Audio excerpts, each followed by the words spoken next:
Итгэлийн эгчээ, Библийн номлолуудаас харж байхад тэнд сайн мэдээг хэрхэн түгээх ёстой вэ? Итгэгч бид Евангелийг хүмүүст хэрхэн хүргэх ёстой вэ гэсэн асуулт байнга тавигдсан байдаг. Тэгээд би хэд хэдэн Библийн номлолоос таны үүнд өгсөн янз бүрийн хариултыг цуглуулж авсан юм.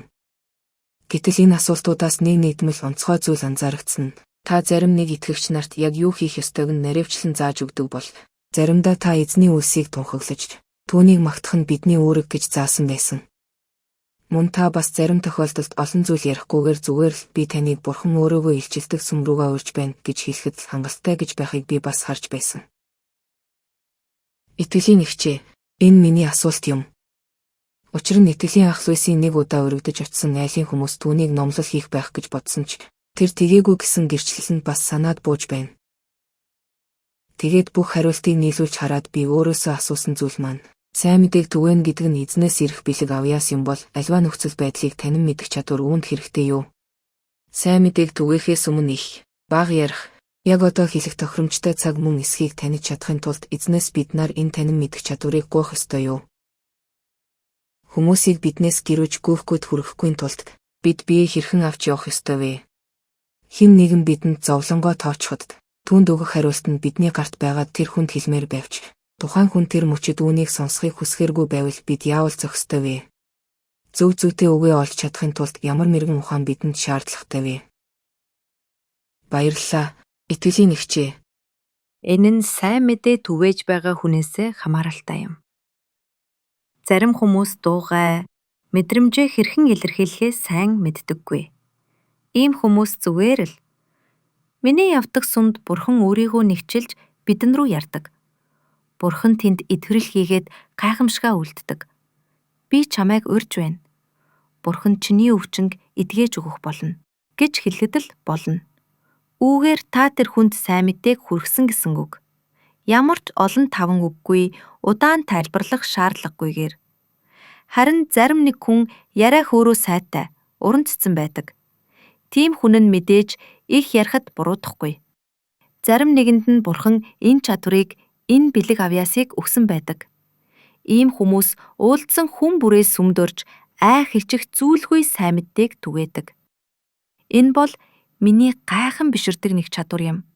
Учир нь би өөрөө их бүрэг хүн болохоор сайн мэдээний талаар хүмүүст яриад байдаггүй. Ихэвчлэн чимээгүй л байдаг. Харин нэг яриад эхэлчихвэл дуусгаа мэддэггүй тийм л хүн. Тиймээс ч ямар ч айцгүйгээр хүмүүстэй ярьж тэднийг сүмрөө урьдаг хүмүүсийг хараад би их хүндэлдэг. Гэхдээ би бидний хүн нэг бүр ямар нэг үүргийг өөрийнхөө хүрээнд биелүүлдэг гэж боддог. Би байнга эзэн, би сайн мэдээг түгээж зүрхнүүдийг тань руу эргүүлж чадахгүй байх. Учир нь би хүмүүстэй яриа өдөөхтөө муу болохоор гэж хэлдэг. Гэхдээ дараа нь би сургаалыг заана гэдг нь бас зүрхнүүдийг Бурхан руу эргүүлж байгаа гэсэн үг шүү дээ гэдгийг сандаг. Мэдээж ийм байхаа гэж би найдаж байна. Бурханыг хайддаггүй эртний танилуудаа би харин Бурханы тухай ярьдаг. Би тэдэнд сүм рүү ир. Тэнд Бурхан чам руу ярьж чамд тайтварлыг өгөх болно гэж хэлдэг. Тэдний дэргэд би бүрэг ичимхий загнадаггүй. Бас миний биеэ авч яваа байдал, миний гэрчлэл бас сайн мэдээн гэрчлэл болдог. Тэгэхээр энэ нь зөвхөн альваа нөхцөлийг таних мэдэх чадвартай байхаас илүүтэй бас үүнийг духтай хийж байна уу, үгүй юу гэдгээс хамааралтай юм. Хэрв тийм бол бүх зүйл аяандаа л өгөгдөөд ирнэ. Маш олон хүмүүс намайг юу ч хэлээгүй байхад надад нэг онцгой зүйл байна гэдгийг мэдэрчихсэн байдаг. Тэд надад таны хажууд байхад сэтгэл нийлэл амар байх юм гэцгээдэг. Зарим нэг нь бүр интернетээр намайг хэн бэ гэдгийг хайсан байсан. Энэ бүхэн гэхдээ Бурханы амлалтууд юм. Тэр миний ойр байгаа хүмүүст надаар дамжуулан, бүр магадгүй миний сүудрээр дамжуулан өөрийн оршихуйгаа мэдрүүлнэ гэж амласан юм.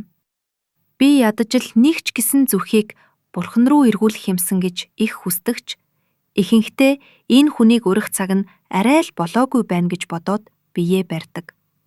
Заримдаа өөр нэг хүн надаас урдсан байх нь ч бий.